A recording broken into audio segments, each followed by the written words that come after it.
everyone. Thank you for being with us today and welcome to Unheard Stories. I am Lubna Hassaniya. Unheard Stories is a monthly event that covers a wide range of topics. It is designed to bring our community together and shed light on the many journeys and legacies of success, creativity, and philanthropy. Our special guest today is Dr. Anthony Rahayel, Lebanon's most famous food blogger, influencer, and TV presenter. But before we get started, I would like to take a few moments to recognize and welcome the dignitaries among us today. We have Councillor Mirna Khawli, former Consul General of Lebanon in LA, Honorary Consul of Lebanon for the Greater Cleveland area, Mr. Anthony Asher, Honorary Consul of Lebanon in Tahiti, Monsieur Joseph Maroon. We are also honored to have Judge Tony Rahayel join us today and Dr. Abdullah Nasruddin, our economic attaché at the Embassy of Lebanon in DC. I would like to also thank the French Alliance at the French Embassy in DC for sharing our event with the rest of the Francophone world. In every place around the world, sharing a meal is the most communal practice. We gather around food for family quality time, for cutting business deals, for celebrating the special moments in our lives. Food is very powerful. Besides the fact that it is the very reason we are alive, it interfaces with our history, our culture, and our economy. It connects us with art and science, and most importantly, it impacts our environment and the health of our nation. What we eat and how it is produced are behind most of the major diseases we face today, from diabetes to obesity to heart disease, cancer, and yes, even depression. Every decision we make about the food we eat and every step we take to ensure the right farming practices has societal consequences. And the responsibility, well, it lies on the shoulders of all of us, from farmers and cattle ranchers to fishermen, restaurant owners, parents, and yes, food bloggers. From the time I was a little girl, I loved being around food. I grew up in Lebanon, eating the food of my culture.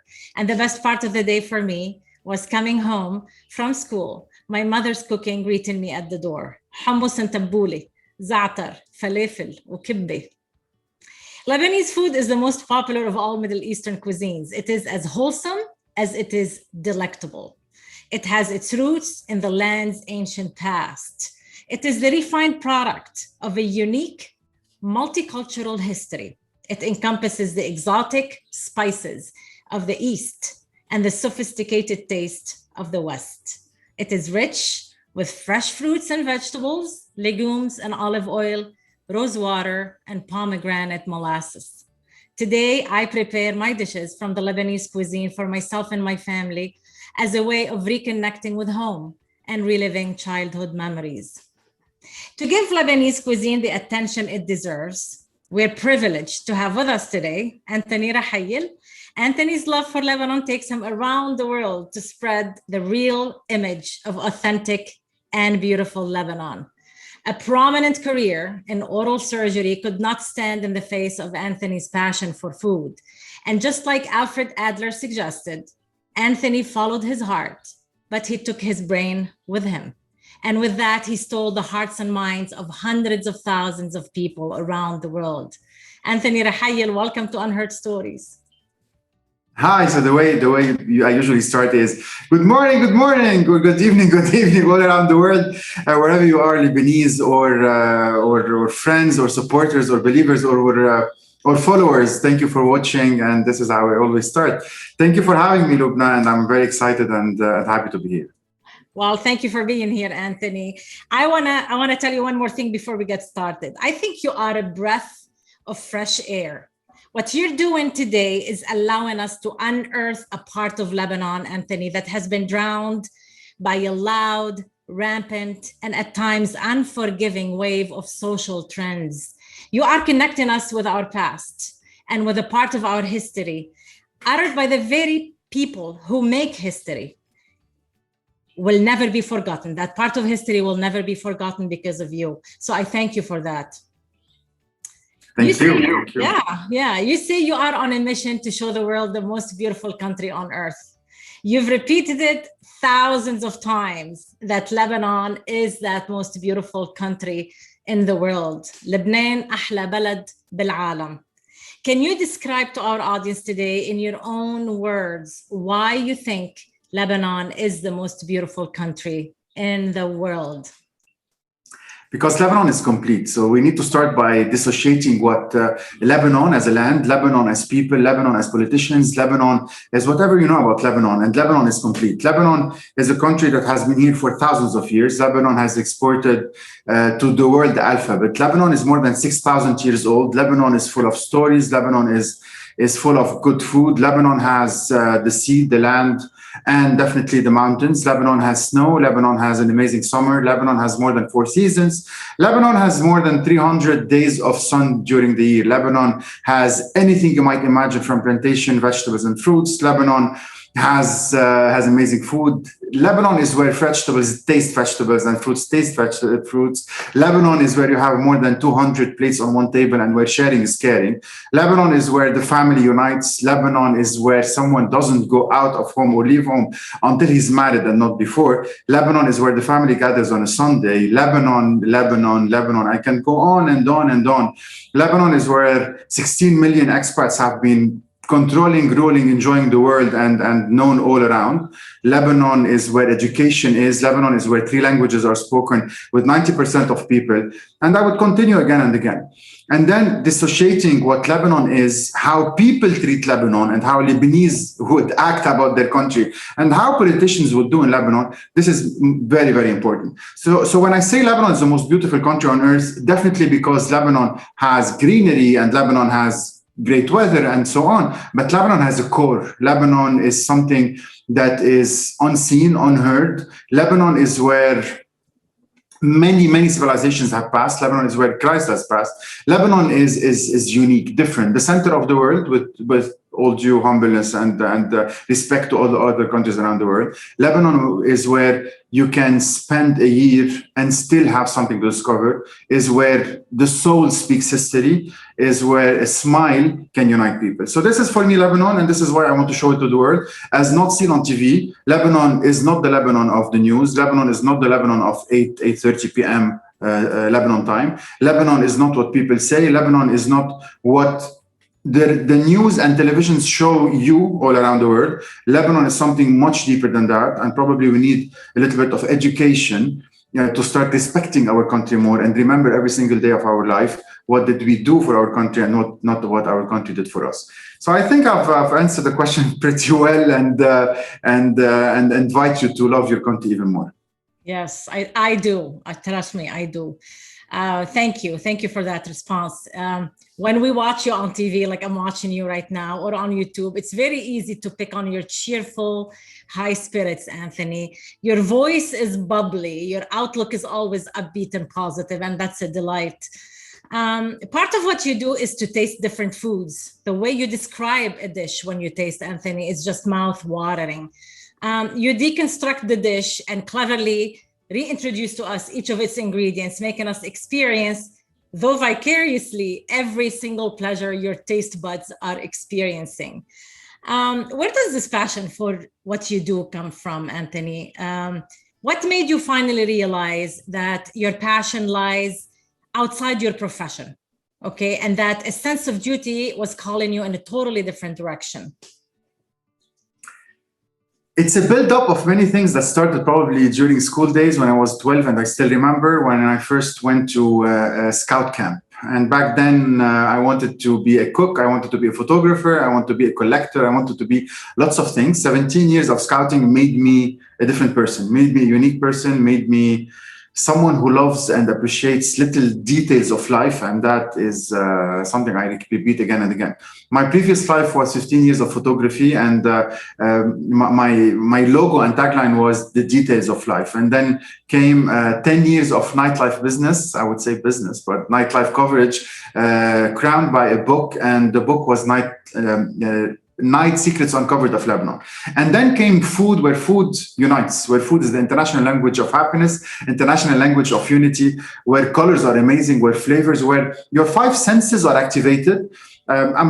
It saddens me to see people who just eat to eat, but because food is just an experience of an hour or two. Personally, it's an experience that starts at 7 a.m., ends at probably midnight, where I eat 24/7. But it's all about the colors, the flavors, the aromas, the love put in every single dish, and what happens behind it. How did I reach here? I really don't know, but it's a mix and match of a million things. Probably my 22 countries, which I visited while giving lectures about lasers and dentistry and surgery and so on. And the other 22 countries that I visited while traveling the world and eating and meeting people.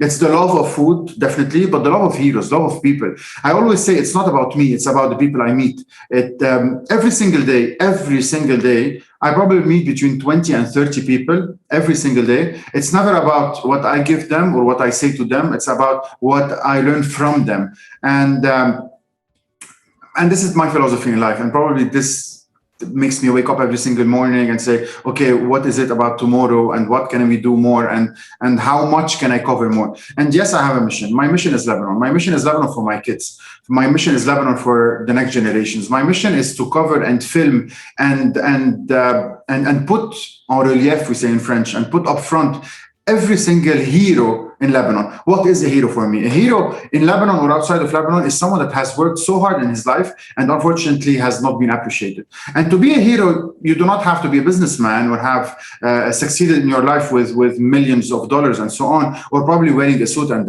a tie. A hero is someone that has worked very hard, has created a family, has created a business, has supported his entourage, and probably has continued a very hard-working small business that his parents have started. So for me, these are the heroes of Lebanon. These are the hard workers that I'm trying to film as much as I can for the next generations to learn from, to understand, to believe, to not forget, and for the internet to cherish, and for them to once probably in their life look at the camera and say, we have been respected, we have been known, we have the chance to give our story for people to learn from. And I invite you all probably when we finish to watch one of the latest videos which I published 2 days ago called Heroes of Lebanon, where you would see probably around 35 or 40 faces, each one giving you one sentence. And these are for me the heroes of our country.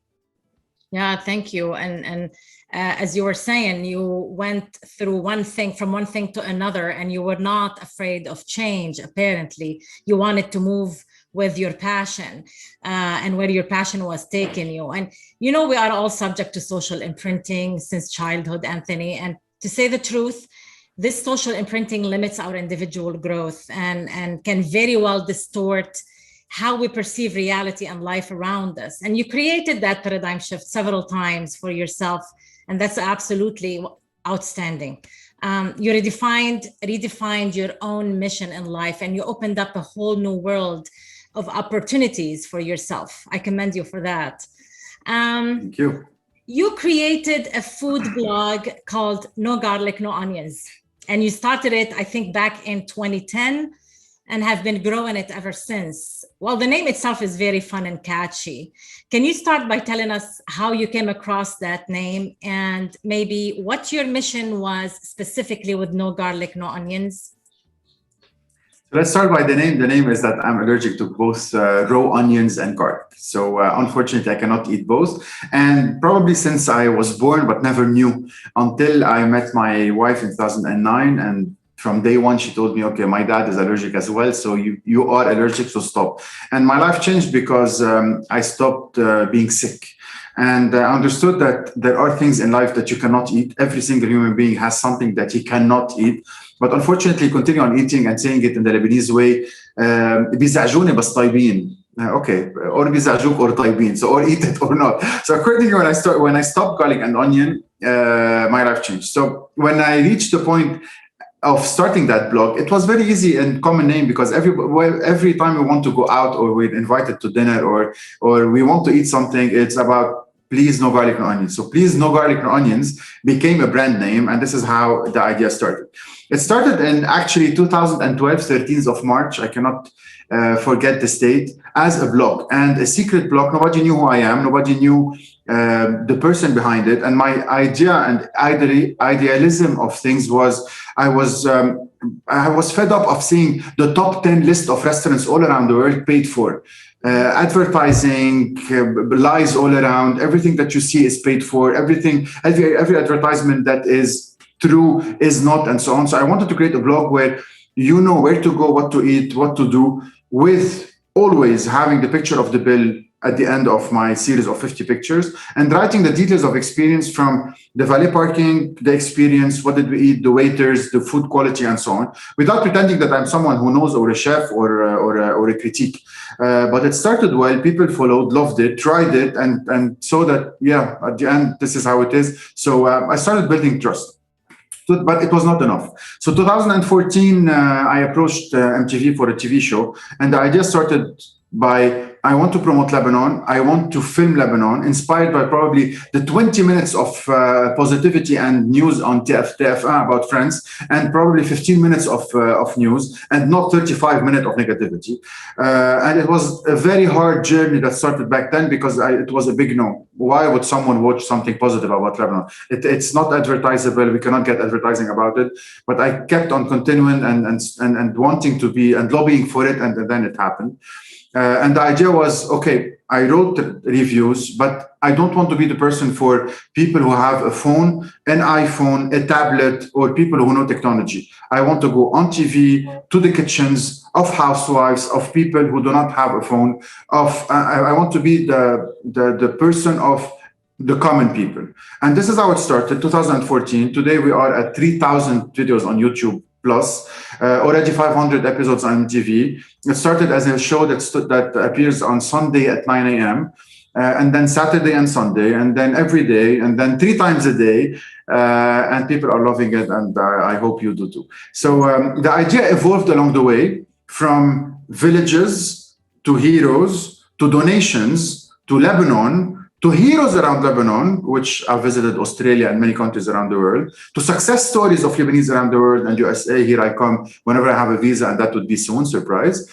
And lots of things that are coming along the way. So I'm very happy that I'm still here for the last 9 years or so, because I adapted to situations, because I grew up and matured with what people want and what people are asking for, and definitely with one mission that never changed. Never get paid for reviews. 2, the love of Lebanon that never changed. And 3, most importantly, always remembering people that there are 3 things you cannot choose in life: your name, which you respect and love; your mom, which you respect and love; and your origin and country, which you have to respect and love. And if you maturely understand these 3, you would live happily.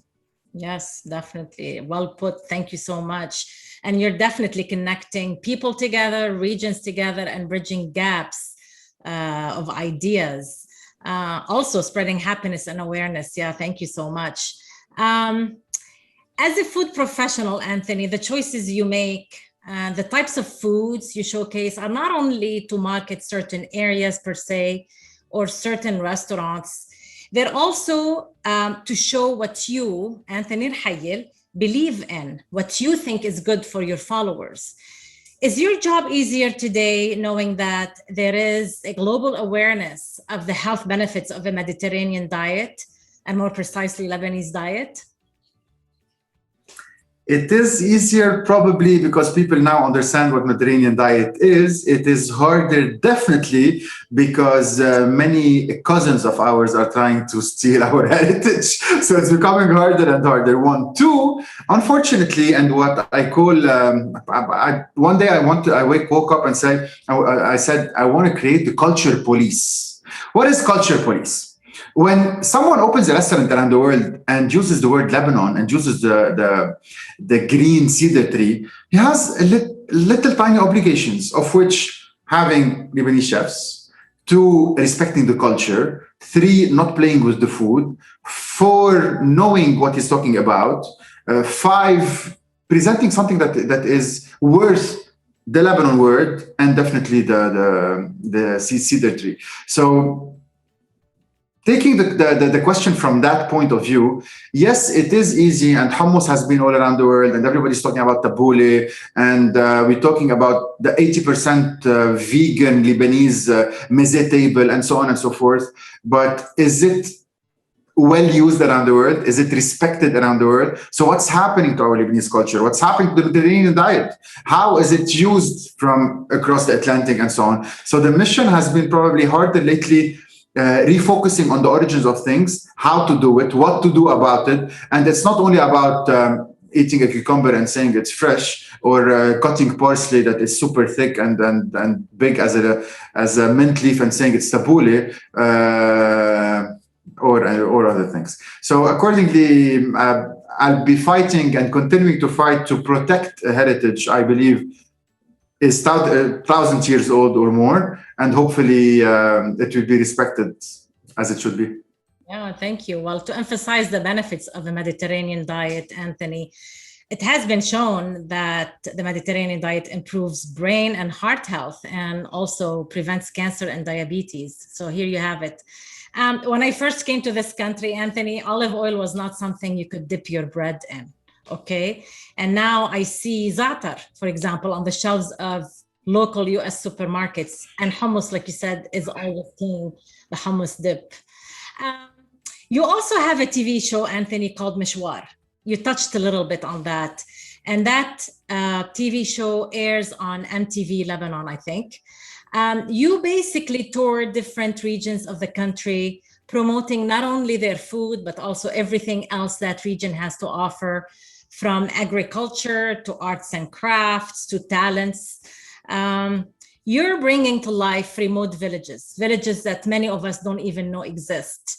And these are sometimes old-fashioned farming communities that are tightly knit, where people still live simply, right? And have kept the early values of our society, from honesty to modesty, love and respect. Anthony, you have a way of connecting with these people. You're a natural that way. You know how to make them feel comfortable around you, at ease, to sometimes even flash a toothless smile for the camera and be proud of it. How do you do that? How do you melt the wall between you and the people? Because very simply, Lubna, they're the heroes. I'm not. They're the heroes. They're filling my camera. They're filling my story. They are the people I want to showcase. They're the ones I want my kids to remember and learn from. They're everything. Lebanon has 1,500 countries in one, not villages. Lebanon has hundreds of ways of doing kibbeh. Lebanon has a dozen ways of doing tabbouleh.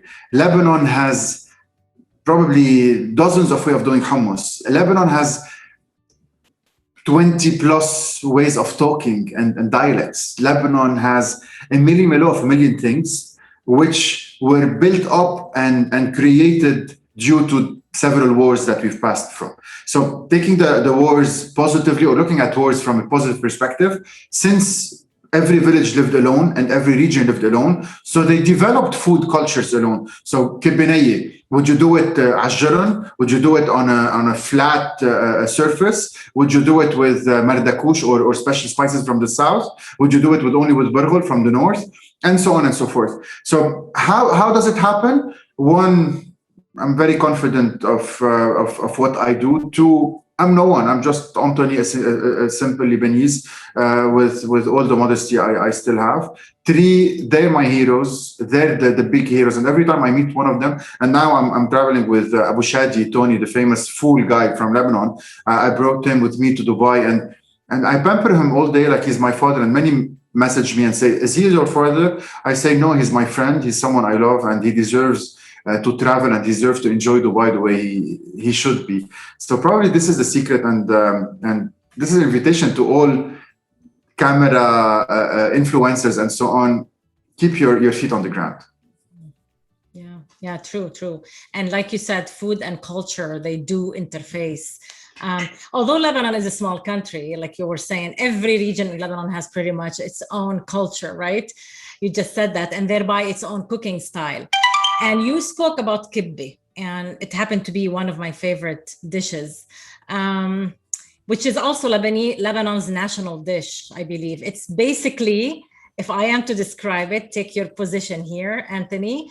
It's an egg-shaped dough of meat and cracked wheat that's hollow on the inside. And we stuff it with ground meat and roasted pine nuts and some sauteed onions and a lot of, delicious spices. And once you crunch into the crispy shell on the outside that's fried, all the wonders from inside spill into your mouth and you taste, this taste is incredible. How many different versions? You mentioned several, but I know maybe you can put a number on it, to give it justice. How many different versions of kibbeh have you come across as you toured Lebanon, Anthony? Many. Let's start by the raw part. So for me, the description of kibbeh is love with a couple of ingredients around. That's kibbeh, because kibbeh you need to feel love, you need to feel passion, you need to feel al-nafas. It's everything. Kibbeh, let's start by raw kibbeh. You have raw kibbeh definitely from the south and raw kibbeh from the north. You have kibbeh, which comes with vegetable. You have teble, which comes with meat alone. You have kibbeh from the south with merdakoush and lots of 7 spices and so on. You have kibbeh, which we call kibbeh bowls or fried kibbeh. And you have, best of the best, kibbeh b'shahmi from Zgharta, so the big round kibbeh with fat stuffed and mint and garlic inside. You have very thin kibbeh, 1 layer kibbeh with onions below. You have very thin kibbeh alone, fried with olive oil, crispy, crunchy, which you eat with labneh and hummus. You have double-decker kibbeh with meat stuffed inside, minced meat inside. You have big bowls of kibbeh, which I cut in half and put tabbouleh in. So when you say kibbeh, you say Zgharta. That's it. When you say kibbeh, you say that village in the north. Why? Because, all across Lebanon probably you would find around 20, 30,000 bakeries of manouche. And only in Zgharta, you would find 2 bakeries of kibbeh and nothing else. They do not do bread. They do not do manaish. All they do is you bring them your kibbeh platter or kibbeh saniyeh tray from home. Kibbeh is covered with olive oil. He puts it in very high heat, bakes it for a couple of minutes, and then you go back home and enjoy one of the best ever. So kibbeh definitely is a national dish. Kibbeh is an international dish from Lebanon to the world. But if you're coming to Lebanon, you want to taste kibbeh, you need to have a friend from Zgharta. Yeah. I saw in one of your YouTube videos that they have 7. I think you put a number to it. 7 different kibbehs in Zgharta, which is amazing. Anthony, there's so much history in Lebanon, right? We have, I don't know if everybody knows that, 11 Phoenician cities and towns that have been continuously inhabited throughout history, okay? Thousands of years. Each one of these cities today maintains its own hidden wonders of archaeological sites and ruins. They're all vital cities today, and their inhabitants are very passionate about their history. You've toured some of them, if not all, of these historical cities. Can you pick 1 or 2 and tell our audience what to expect when they visit? I would start by telling you and say that what you see, what you read in history books is probably 1% of what Lebanon is. What we learned at school is probably 10% of what Lebanon is. Lebanon is much more than Saida, Baalbek, Jbel, Sur, Tripoli, and so on. Lebanon has a historical heritage or castle or church or mosque or house in every single village you visit. You cannot imagine how rich it is, how diverse it is. You cannot imagine how many hundreds of stops I've visited and filmed that probably the Minister of Tourism doesn't know about. You cannot imagine how great it is. For me, Lebanon is a very simple equation. Lebanon is at least a week of discoveries where you pick up a car at the airport, bring it back 7 days after at the airport, never sleep in the same bed for 2 consecutive nights, never stay in one village for 2 consecutive days, and travel around and let the road take you places where you cannot imagine. Just arrive to a place, you can watch my videos and follow my steps. Arrive to a village, go down to the bakery, the butcher, or the dukkan, the small grocery store, and ask, what do I do here? And you will be led from a village to a village, to a space, to a place, from a place to another. You will have new friends. You will come back with the biggest variety of pictures and portfolio of creations, and you would say, yes, I probably know a little bit of that gem called Lebanon. Lebanon as seen on TV, Lebanon of the news, Lebanon, Beirut, Trablus, and the famous cities is not the real true Lebanon of the heroes I always talk about. Before ending that part, I opened an article I've written previously, and let me tell you about kibbeh. The ones I wrote about are 14.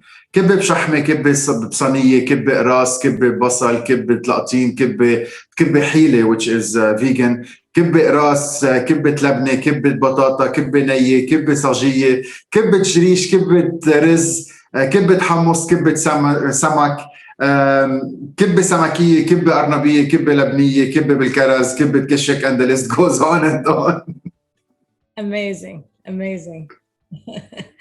Well, to give justice to the 11 historical cities, there's Baalbek, which has been designated as a UNESCO World Heritage Site. It has ancient Roman ruins and has been continuously inhabited for 9,000 years. That's just one of the 11. And also you have Beirut, you have Jbeil, Butrus, which is Batroun, and so on and so forth. The landscape is very rich. Anthony, now more than ever, it is dire to recognize that food, with the way we grow it and the way we harvest it, even package it, cook it, and eat it, is crucial for our health. Jean-Antoine Brillat-Savarin, who's a great food philosopher, once said, and I quote, "The future of nations will depend on how they feed themselves," unquote. How committed are you, Anthony, to addressing the food issues we are facing today, from hunger and poverty to creating employment, sustainable and environment-friendly farming practices to maybe preserving farmland? How do you go about addressing these issues as you do your daily work? In 2021, 2020, I would say what COVID taught us, food security comes first. Food security is very important. Food security is everything. And I would tell you something I always say in Lebanon: instead of paying money and building Ministry of Tourism, I would pay a lot on the Ministry of Agriculture and let people have enough food to be satisfied, and then tourism would come next, because you need a country that is fed well, people who are fed well, food is enough, and then they would know how to think to do tourism and not the vice versa. So many people are saying today, let's focus on tourism because we need tourists, but let's start by feeding people, and then tourism would come next. So accordingly, part of the adaptation I've been talking about, part of the maturity of my channel, my work, and everything I've been doing, for the last 2 years, I've been focusing more and more on agriculture. I've been focusing on Moune, locally produced food. I've been focusing on Za'atar. I've been focusing on the Bekaa Valley. I've been focusing on telling people and informing people and asking the world to send or support Lebanon by sending wheat, and how we can plant wheat again and recreate the Lebanon that was probably 50 years back. 50 years back, Lebanon was a self-sufficient country where every family used to plant something: wheat, hummus, chickpeas, and so on, lentils, and so on. And every family would exchange with others. So the barter concept. And yet we forgot about the land. It was easier to import everything from China and other borders. And Lebanon turned into a green field. Yes, it is green. We love trees, amazing. But under the trees, and what people do not know, are lands prepared to be planted. So yes, we're back to plantations. We're back to making sure we are planting. We're back to, yes, if I have 1,000 or 2,000 square meters next to my house, I would plant them and not leave them to build another house on them. So we're creating a different culture in Lebanon, and probably people are getting educated more and more on food security, which is I need to plant, I need to make sure my family is fed well. I need to go back to the village. I need to understand what the village can give me. And forgetting or staying away from the city with all the negativity of the city. And yes, in Lebanon, probably you're hearing a lot of negative things about Lebanon. But if you compare what's happening to the city and what's happening in the villages, at least in the villages, people love each other more. You can eat, you can plant, you can harvest the land. And at the city, all you have to focus on is your salary, which has become peanuts today. So yes, I'm focusing as much as I can on what we call lately food security, which has all of what we talked about. And Lebanon is one of those lands. Since when we started, we talked about 300 days of sun. Yes, we can plant anything and everything. Did you know that one of the best avocados in the world are in Lebanon, are planted in Lebanon? And yet we import from Mexico, California, and other places. Did you know that in Lebanon you can plant anything you might imagine? Anything, from probably cocoa beans to lychee to you name it. So yes, if you go back to the land, we can reunite and rebuild the country. Yeah, it's also the land of olives, right? Definitely. In Kura. You also teamed up and with South Lebanon. Yes, Kura definitely. But when you taste the olive oil of South Lebanon, of Dermimes, I won't say you change your mind with respect to Kura, and I love the olive oil of North Lebanon, but we tend to forget South Lebanon as well. And these trees are thousands of years old, right? We have the oldest trees in Lebanon in a village called Pshale that is 4,000 years old. Oh. And still gives, right? Yes, 4 of them. Nice, that's nice. You also teamed up with other organizations, Anthony, right, to help local farmers and rural artisans showcase their products. So you're basically help preserving agricultural land and farmland and supporting healthy and organic living. Thank you so much for that. Do you feel your hard work is paying off, Anthony? What feedback do you get from people, especially those like me who left Lebanon a long time ago and thereby have been kind of disconnected from it for a while? What do you hear back from people living abroad? Amazing things. I can give you numbers, how many views I have per day, 100,000 views on my YouTube channel per day. 90% of my views are from all across the world, 10% from Lebanon. Only support is amazing. I cannot walk all around the world and not have people stop me and take pictures and ask and talk and smile. And my work is being paid off by only seeing the reaction of people's faces when they see me, and the happiness that happens around, and how we meet, how we kiss, how we take pictures, selfies, and so on. So spreading happiness and sharing joy is what I do, and I love to do, and I will still continue to do as much as I can. And seeing people embrace that is amazing. It's beyond words can describe. The success, my personal success ratio or KPIs, is not about how much money I have. It's not about probably how many countries I've visited. It's not about how many videos I have. It's about how much happiness I have spread around the world. And thanks God to date, I'm doing it good, I believe. Yes, you are spreading happiness. Believe me, that's what I hear from everyone when we talk about you. Anthony, it's no secret that Lebanon is struggling to survive. Do you find it difficult nowadays to convince people to remain optimistic, to see the beauty the way you see it around them when their minds are really stuck in survival mode?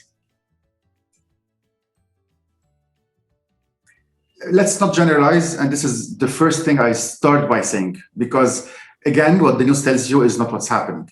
The news generalizes on Lebanon is in bad shape. Everybody is not eating. This is not how it is. 5 million Lebanese, and yet work continues. Traffics are huge. Restaurants are full. Supermarkets are okay. And yes, we have a problem, and we have people that are facing issues. I would say buying good food. Nobody's starving. There are problems that are happening, but these problems are part of life and probably happened in India and in China and somewhere else around the world, in Africa and so on. We always remember, and we have to remember, that Lebanon has been here for the last 6,000 years. We've been occupied for more than 400 or 500 years by the Ottomans. which tried to starve all the region. Did they succeed? No, we're still here. We had one of the worst wars ever for 30 years.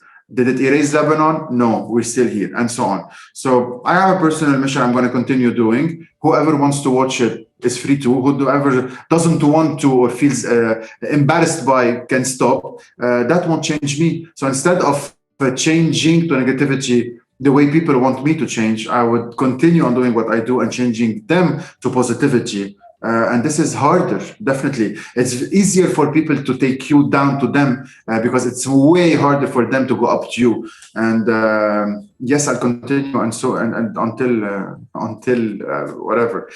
So it is harder.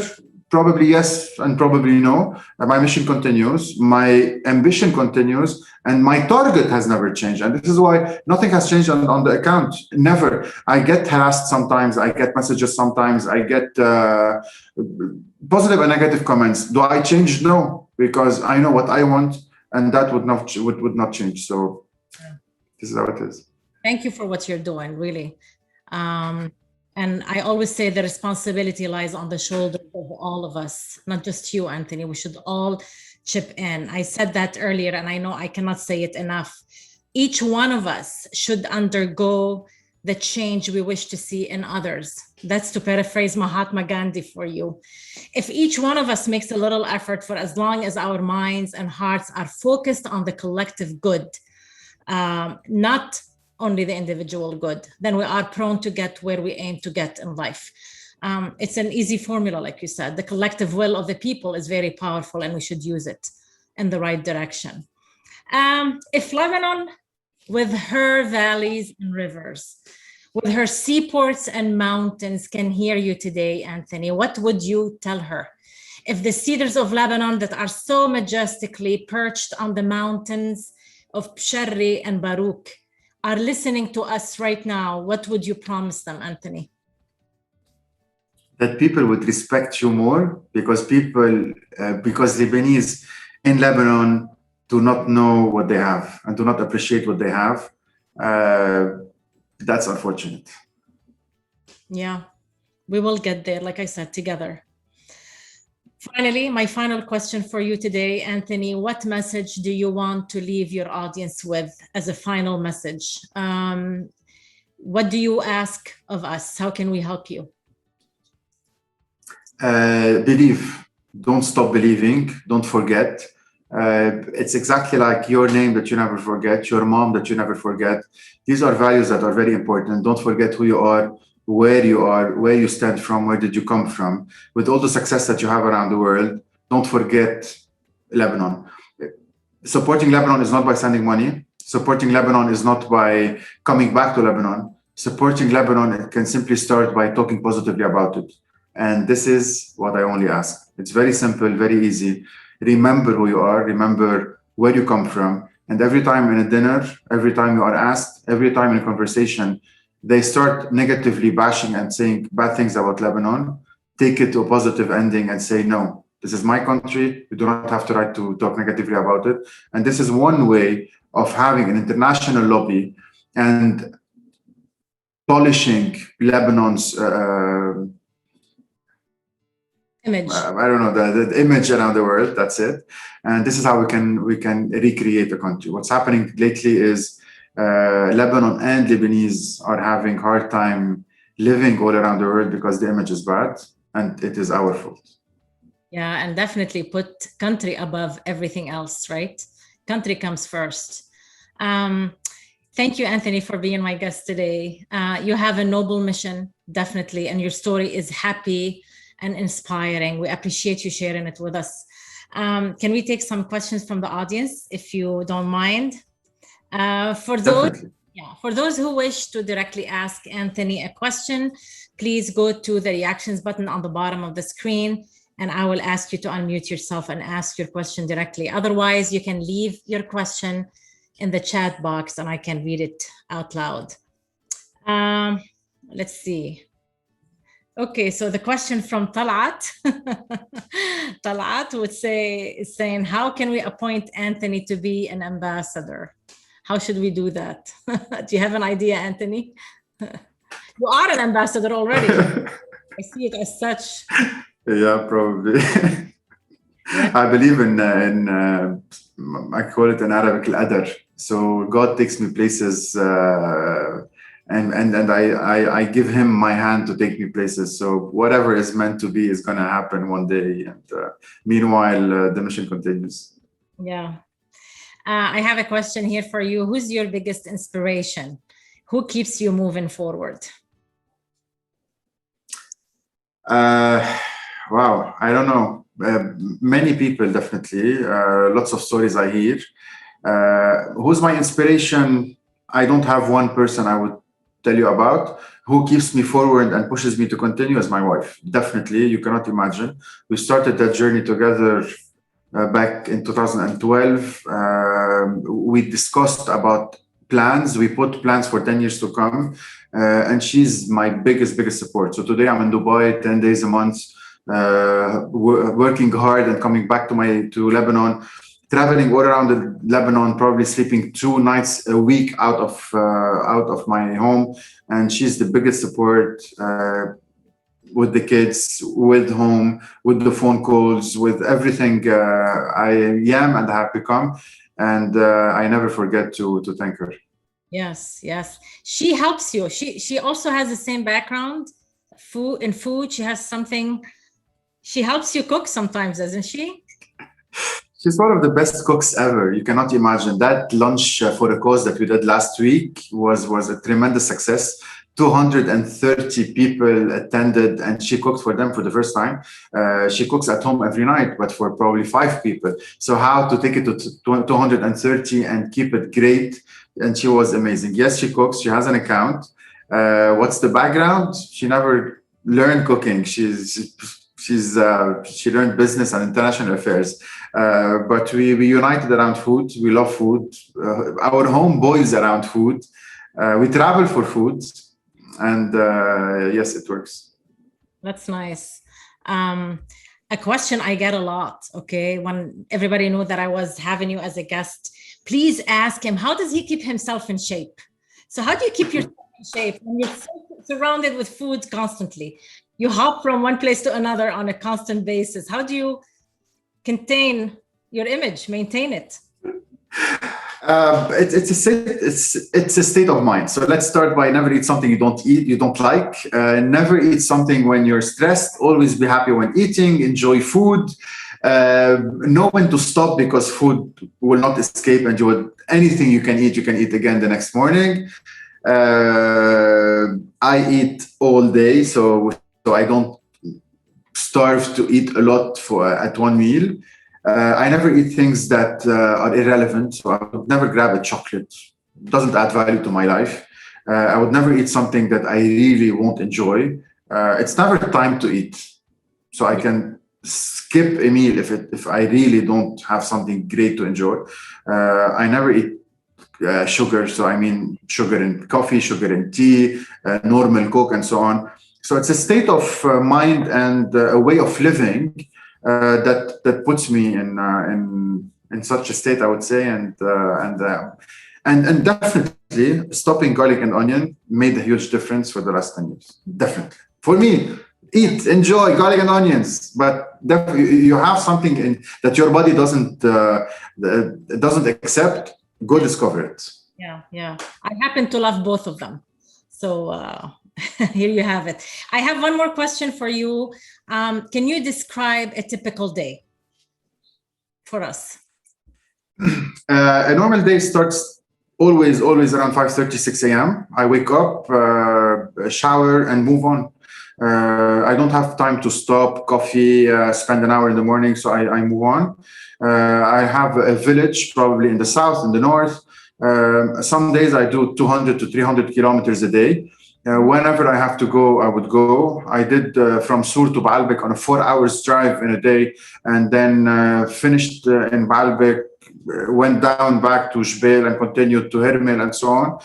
So that's a long day that starts very early, ends up around 7 p.m.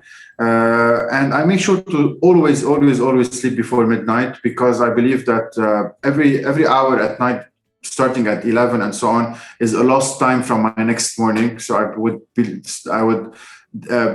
prefer waking up very early instead of spending nights on a TV or things that doesn't add value to my life.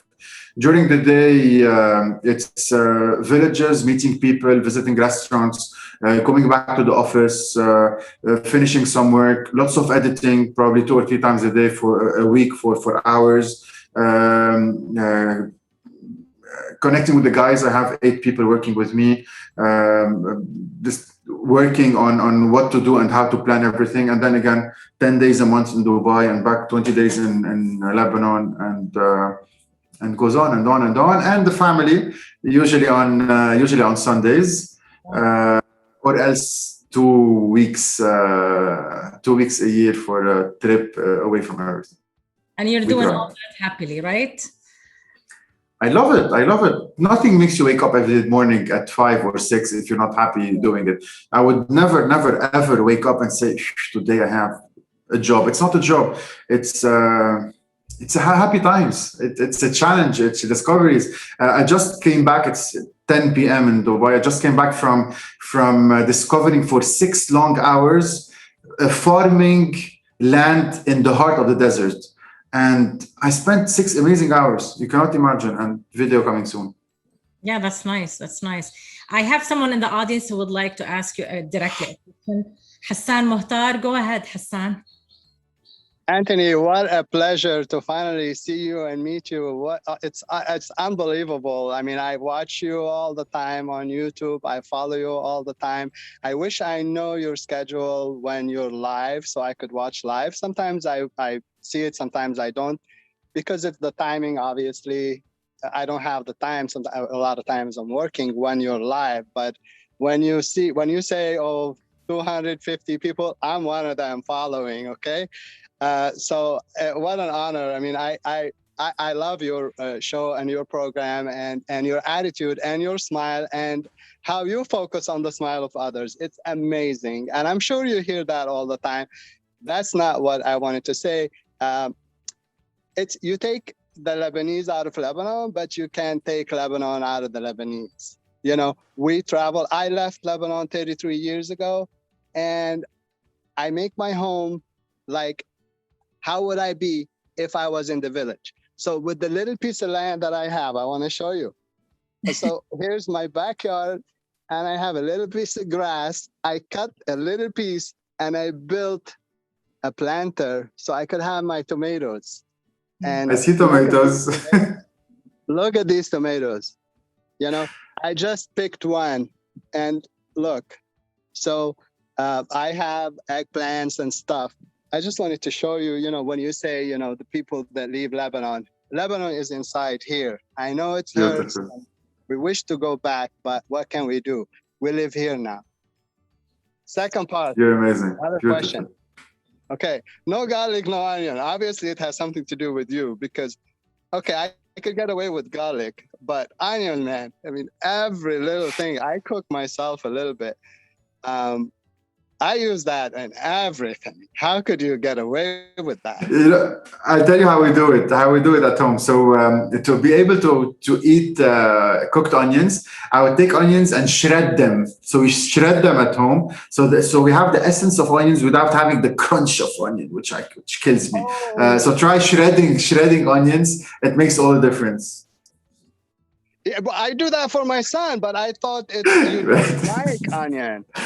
No, I'm allergic. I'm sorry. It hurts me badly.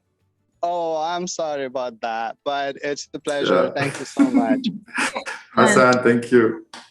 Anthony, I have a question for you here from Lina Hijazi. She's asking, how do you support yourself while you're doing all this?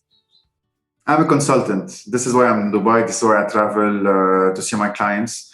So I'm a consultant in the hospitality and food industry, I would say, more on small companies, startups, and putting strategies of how companies can grow and so on.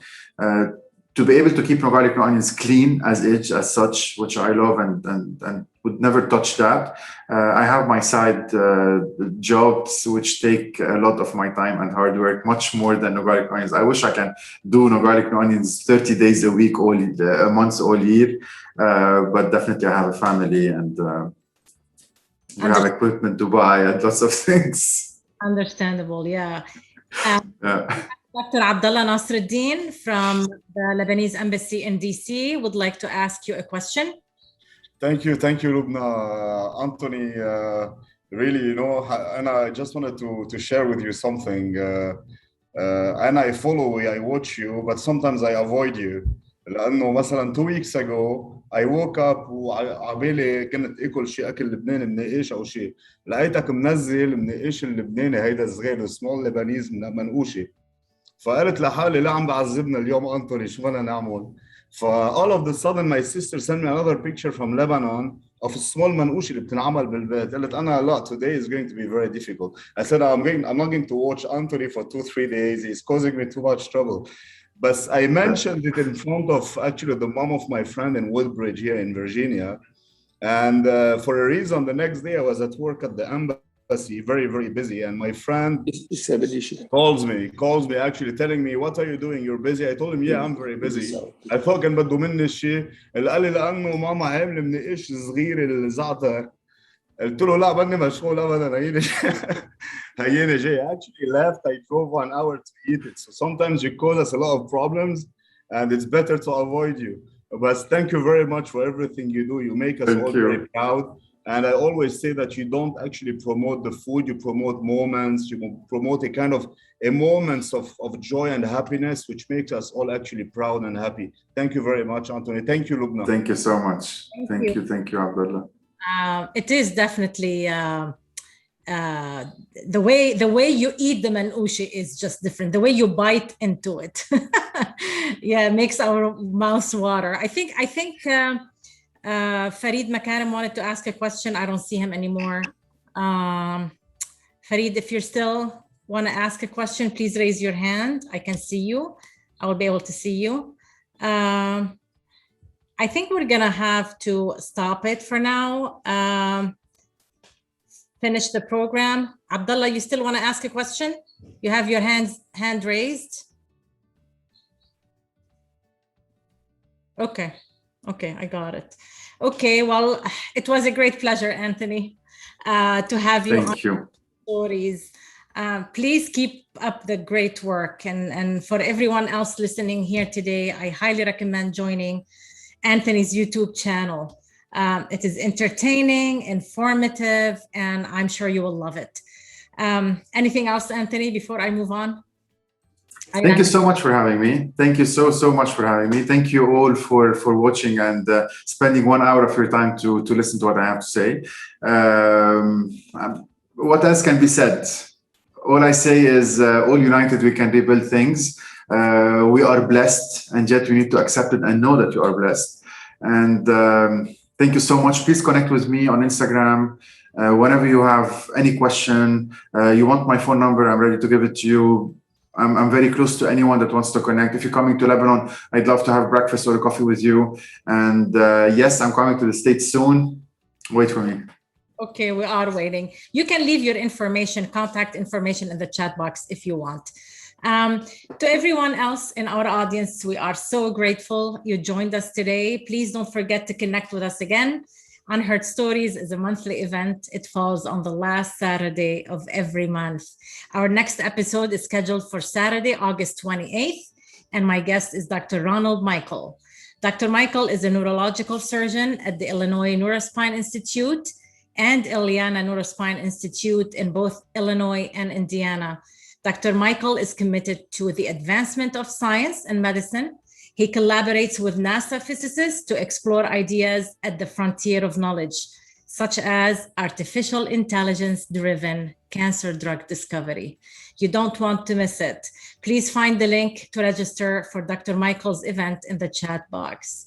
To watch past events and know about our future ones, you can follow me on social media. Thank you for bringing us into your home and making us part of your Saturday. Goodbye, everyone.